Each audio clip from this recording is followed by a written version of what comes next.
Istilah fetal behavior atau tingkah laku bayi itu artinya mencerminkan bagaimana pola aktivitas bayi di dalam kandungan. Jadi sejak trimester pertama, trimester kedua, trimester ketiga, kita bisa melihat tingkah pola bayi yang sebenarnya mencerminkan bagaimana aktivitas dari sistem saraf pusat.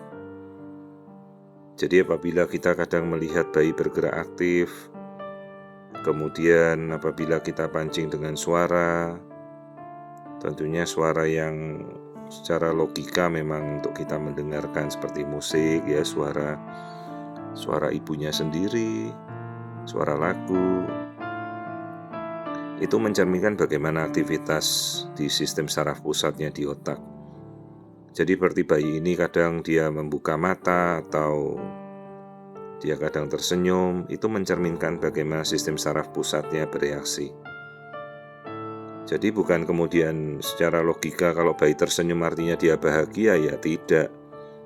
Kemudian kalau bayinya seolah-olah menangis, seolah-olah dia marah, dia merasa sedih, ya tidak. Kita tidak tahu, itu suatu kondisi yang secara objektif kita belum bisa menjelaskan.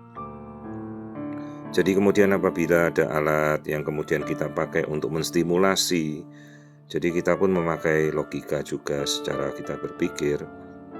Karena di dalam kandungan itu bayi hanya mendengarkan suara detak jantung ibu ya. Apabila kita mendengarkan musik, mungkin musik klasik atau musik apapun itu, tentunya kita ingin memancing secara stimulasi bagaimana kita mengkondisikan bayi kita kelak ya.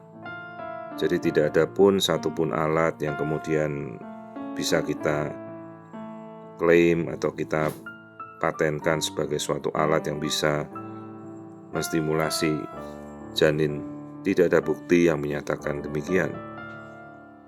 Jadi secara penelitian ilmiah kita harus bisa memaparkan dan menjelaskan, jangan pula kita menguji coba, mengeksperimenkan bayi kita sendiri ya. Jadi kita mungkin memaparkan saja cukup dengan lagu atau musik ya, yang kita sudah jelas untuk memacu stimulasi otaknya di dalam kandungan.